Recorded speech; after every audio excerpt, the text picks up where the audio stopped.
વિપુભાઈ છે. હું ધોરણ 7 માં અભ્યાસ કરું છું. આજે 15મી ઓગસ્ટના શુભ પ્રસંગે હું વીરાંગના ઝલકારીબાઈ વિશે થોડું કહીશ.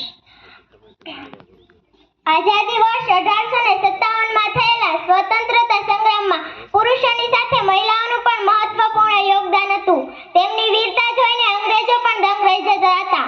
એવી જ એક વીરાંગ મહિલા છે ઝલકારીબાઈ. ઝલકારીબાઈ યુદ્ધ કળામાં પ્રવીણ અને રાણી લક્ષ્મીબાઈની સાથે ખંભે ખંભો મિલાવીને ઝંઝુમના ઝલકારીબાઈ વર્ષ 1857 માં થયેલા સ્વતંત્રતા સંગ્રામનું એક ઝળહળતું નામ છે. ઝલકારીબાઈનો જન્મ 22 નવેમ્બર 1830 ના રોજ ઉત્તર પ્રદેશના ઝાંસી પાસે આવેલા ભોજલા ગામે થયો હતો. તેમના પિતાનું નામ સદોવરસિંહ અને તેમની માતાનું નામ જમનાદેવી હતું.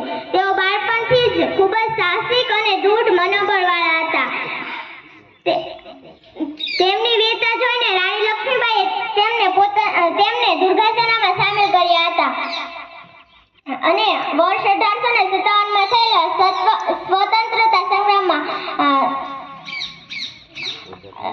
અંગ્રેજો ઝાંસી પર અધિકાર જમાવવા માંગતા હતા. ત્યારે કિલ્લામાં ઘૂસવાનો પ્રયત્ન કરતા હતા. ત્યારે અંગ્રેજ સેના અને રાણી લક્ષ્મીબાઈની સેના વચ્ચે ભયંકર યુદ્ધ ચાલતું હતું. રાણી લક્ષ્મીબાઈના નેતૃત્વમાં પણ યુદ્ધ ચાલતું હતું.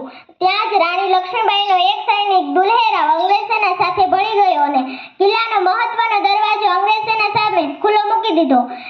ત્યાં જ ઝલકારીબાઈ ઝડપથી મહેલમાં જઈને રાણી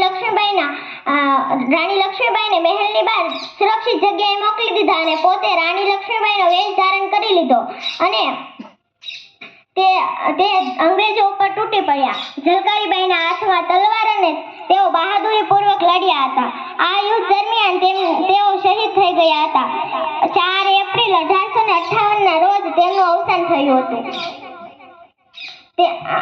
ઝલકારીબાઈના માનમાં ભારત સરકાર પોસ્ટ વિભાગ દ્વારા એક ટપાલ ટિકિટ બહાર પાડવામાં આવી હતી.